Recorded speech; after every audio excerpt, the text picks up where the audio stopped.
CPM നേതാവ് KJ. ഷൈനെതിരായ cyber ആക്രമണ പരാതിയിൽ രണ്ടാം പ്രതി യൂട്യൂബർ കെ.എം. ഷാജഹാന് നാളെ ചോദ്യം ചെയ്യലിന് ഹാജരാകാൻ നോട്ടീസ്. ഉള്ളൂരിലെ വീട്ടിൽ പോലീസ് പരിശോധന നടത്തി. ഐഫോൺ പോലീസ് പിടിച്ചെടുത്തു. നാളെ വിശദമായി പ്രതികരിക്കാമെന്ന് കെ.എം. ഷാജഹാൻ പ്രതികരിച്ചു. സാന്ത്വന സാജു നൽകും വിശദാംശങ്ങൾ. സാന്ത്വന, ഷാജഹാൻ വീട്ടിൽ തന്നെ ഉണ്ട് എന്നുള്ള വിവരം കൂടി ലഭിക്കുന്നുണ്ട്. ഫോൺ ഉൾപ്പെടെ റെയ്ഡിൽ പിടിച്ചെടുത്തിട്ടുണ്ട്. നാളെയാണല്ലേ ചോദ്യം ചെയ്യലിന് ഹാജരാകേണ്ടത്?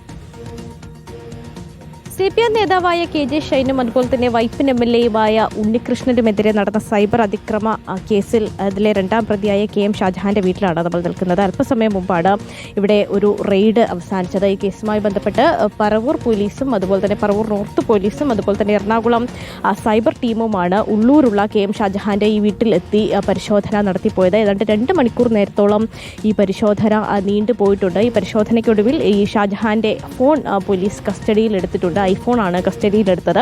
ഈ കെ.ജെ. ഷൈനെതിരായ അധിക്ഷേപ പരാമർശങ്ങളൊക്കെ തന്നെയും പറയുന്ന ഒരു വീഡിയോ കെ.എം. ഷാജഹാൻ യൂട്യൂബിൽ അപ്ലോഡ് ചെയ്തിരുന്നു. ആ യൂട്യൂബിൽ അപ്ലോഡ് ചെയ്യാൻ ഉപയോഗിച്ച മൊബൈൽ ഫോൺ ഐഫോണാണ്. ആ ഐഫോണാണ് ഇപ്പോൾ പോലീസ് കസ്റ്റഡിയിലെടുത്തിരിക്കുന്നത്. അതുമാത്രവുമല്ല, നാളെ എറണാകുളത്ത് ഹാജരാകാനുള്ള ഒരു നിർദ്ദേശവും ഇപ്പോൾ കെ.എം. ഷാജഹാന് നൽകിയിട്ടുണ്ട്. നാളെ ഉച്ചയ്ക്ക് ശേഷം ആലുവ സൈബർ ക്രൈം പോലീസ് സ്റ്റേഷനിൽ ഹാജരാകാനുള്ള നിർദ്ദേശമാണ് ഷാജഹാന് നൽകിയിരിക്കുന്നത്.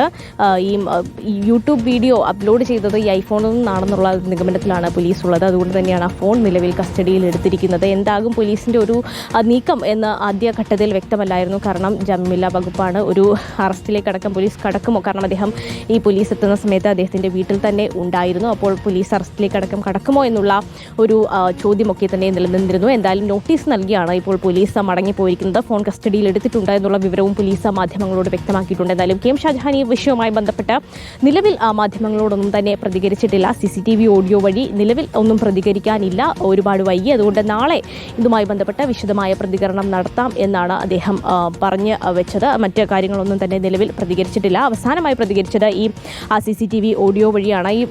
ഈ പരിശോധന നടന്ന സമയത്ത് ഫോണിലടക്കം നമ്മൾ അദ്ദേഹത്തെ ബന്ധപ്പെടാൻ ശ്രമിച്ചപ്പോൾ ലഭ്യമായിരുന്നില്ല. പിന്നീട് വീട്ടിലെത്തിയപ്പോഴാണ് അദ്ദേഹം വീട്ടിൽ തന്നെ ഉണ്ടായിരുന്നു എന്ന് മനസ്സിലാക്കി. എന്തായാലും നാളെ ഇപ്പോൾ എറണാകുളത്തേക്ക് പോയി ഹാജരാകാൻ തന്നെയാണ് ഇദ്ദേഹത്തിന്റെ നീക്കമെന്ന് തന്നെയാണ് നിലവിൽ മനസ്സിലാക്കുന്നത്. ഉള്ളൂരിലെ വീട്ടിലാണ് പോലീസ് പരിശോധന നടത്തിയത്. സാന്ത്വന സാജുവാണ് വിശദാംശങ്ങൾ നൽകിയത്.